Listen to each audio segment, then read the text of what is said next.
So, some of the toughest exercises there are body weight exercises like push ups and pull ups.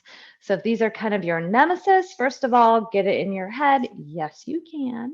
So, if you say you can't do push ups, you can't do pull ups, then guess what? You never will.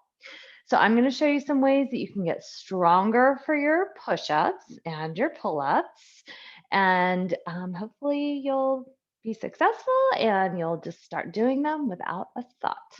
So, the very first thing you want to do is decrease the amount of weight that you are pulling or pushing. So, we can actually do modified push ups in a variety of ways on an elevated surface, on the knees, those kinds of things. So, but the first thing we want to make sure we are doing in any push up so that we protect ourselves is to get the right position for the hands and the arms and whatnot. So I'm going to show you our push up position. We want a ever so slight external rotation of the hands. Okay, so that's going to actually feel better on the wrists, number one, but it's also going to externally rotate the shoulders so that we're not causing this rotation forward and causing maybe a pinch in there. So a lot of times people have issues with push-ups because they're internally rotating and there's a pinch happening inside the shoulder. And if you're not having that issue when you're doing this, eventually you will. So start getting good form on your push-ups so you don't injure your shoulder. So when you do your push-ups, you're not winging the elbows out, they're actually going back at about a 45-degree angle alongside your body. And by the way, that is also true when you're doing chest press with dumbbells, which I will also show you. So we are going to start with a super modified version of a push-up, externally rotating the hands. So we come into an all fours position. So this is me on the floor using the least amount of my body weight to do this exercise. So I'm going to let my elbows go back in line with my body at about a 45. And I'm going to lower slowly, as slow as I can, and then push myself back up. So you get the most strength gains on what we call the negative or the eccentric part of any exercise. So we don't want to drop ourselves down. We actually want to go slowly. So again, I'm in all fours, so I'm using the least amount of my body weight when I'm on the floor here, and I'm slowly going down and up, slowly going down and up. Next level up, we come into a true modified push-up position, externally rotating those hands, shoulders back, lats engaged. I didn't mention that, but you definitely want to engage your lats. That gives you much more power and strength and stability. So we're going to, once again, lower down slowly, but this time what I'm going to do is have you go all the way down. Notice my shoulders are back. They're not rolling forward. I'm going to lay all the way down and then I'm going to make my way back up. So I'm not going to do a push up. I'm actually going to do a lower down. So I'm going to lower, lower, lower, lower, lower, lower, lower slowly. And then I'm going to carefully come back up. Now, eventually, I might then start to lower, pause, and then push back up. But if I don't have the strength to push back up without doing anything weird with my body, like junking my head down or squirming with my hips or my back, then in that case, I really want to go whatever distance I can to lower all the way down and build the strength that way. And then just help myself up with my legs and my arms, of course. But eventually, once again, join me if you can. Core tight, lats engaged, head staying in neutral alignment. I lower halfway, maybe an inch or two off the floor, maybe, and then I push back up. So again, focus on the negative. All right, next level up would be a true traditional push-up. Now, the wider you have your feet, the easier it's going to be. So maybe you start with wide-ish feet. Everything else is the same. Core tight, lats engaged, shoulders back, neutral neck. And then maybe I slowly roll all the way to the ground. Make sure my shoulders don't roll forward. That's a really great way to hurt your shoulders. Keep them back. I lower down and I'm going to help myself up. And then I do it again. Slow as I can. Maybe I get partway down and I really need to bring my knees down. That's okay. Eventually, you won't need to do that. So again, good form. No dunking the hips down. No dropping the head first. So we want to keep everything in one straight line, elbows back, shoulders back. I lower as slow as I can, all the way down, and then I come back up. And then eventually, once again, we do a traditional push-up. So we lower down and we push up. And maybe eventually the feet come right next to each other, true traditional push-up, and we lower down and we push up. All right, so the next option to give yourself a little bit of an assist is to use an elevated surface. So you can do all of those same things I just mentioned, and that was, of course, externally rotate those hands, shoulders back. Could try wider feet. Remember, that's a little easier, or hip width or narrower. We can lower, all the way down. I can put my knees down and I can do it again. This is how you're going to build the strength to eventually do your push-ups up and down, up and down. Now, if you're trying to increase the number of push-ups that you can do, traditional push-ups that you can do, but you don't want to spend all day long practicing just more and more and more, you can add things like a double pulse. Down, down, up. You could take a foot off the floor. Anytime you do something like this, it's going to make it more challenging, which is going to then, of course, mean all the way down the road, you're going to be able to do more push-ups more quickly in the same amount of time. You'll be able to do more push-ups. So if that's your goal, to do more push-ups in a certain amount of time, you can make it harder for yourself by adding something like a foot off the floor, again, double pulsing. Now, the other thing that we can do is add in some chest presses with dumbbells and flies with dumbbells. So we'll try that now.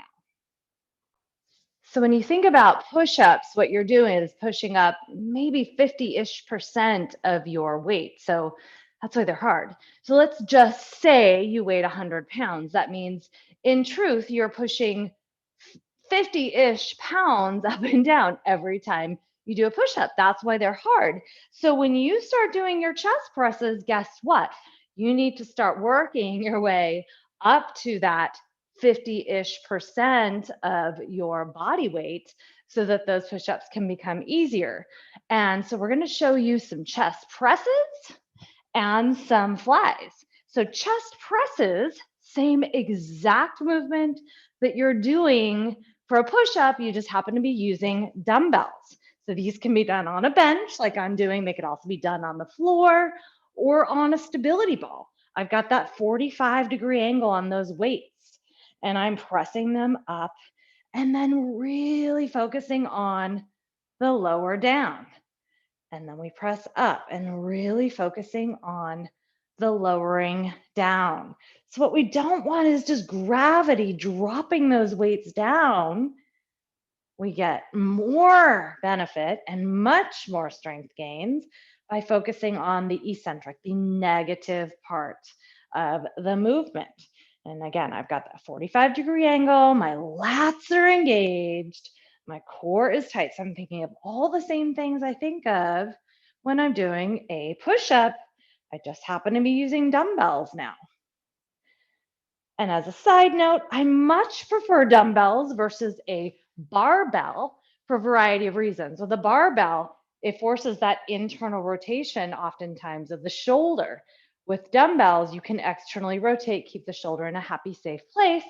Also, whatever arm is stronger, if you're using a barbell, is going to take over. So it's always going to be stronger. We want to try to be as evenly distributed in our strength as possible. All right, so our next thing that we can work on is flies. So this is another, it's obviously not the same as a push-up movement, but it does strengthen the muscles that you use for your push-ups. And this is like a big tree hug.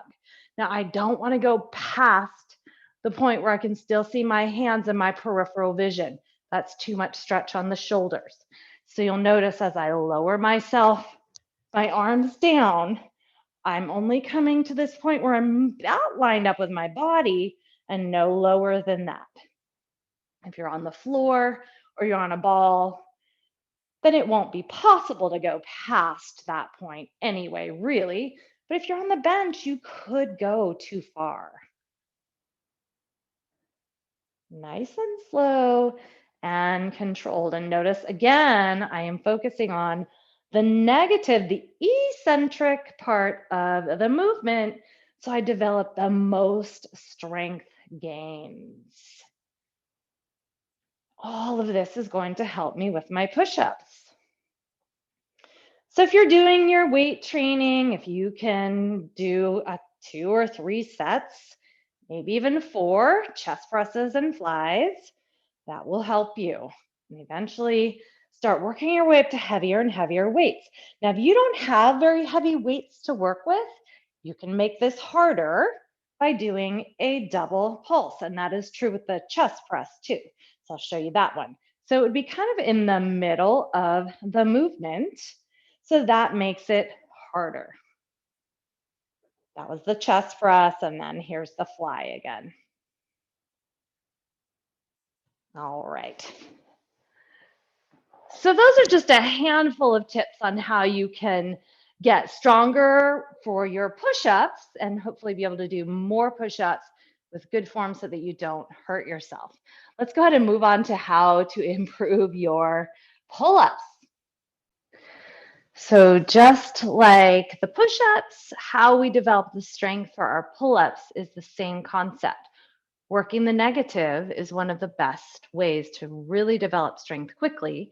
You could also use some assistance with some bands, or some gyms have a machine that actually assists you. So the first thing we're going to do is work the negative, the eccentric part of this exercise. So the easiest way to do that is to get your pull-up bar, go ahead and get yourself really close to level with the top of the pull-up bar.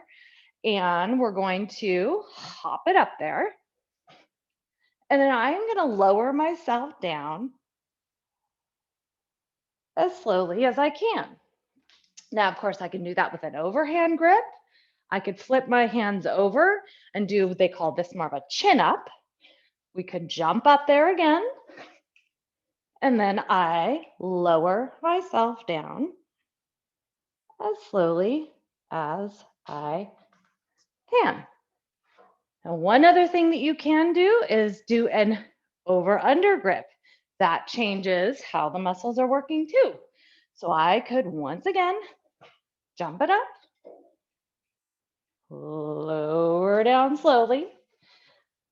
I could try that with my hands the opposite direction. Same thing. Jump it up.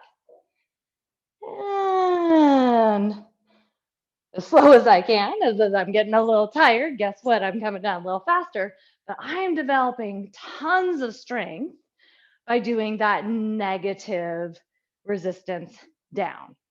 All right, so then what we can do is also try using some assistance. And there's a couple of different ways you can hook up a band if you have a band.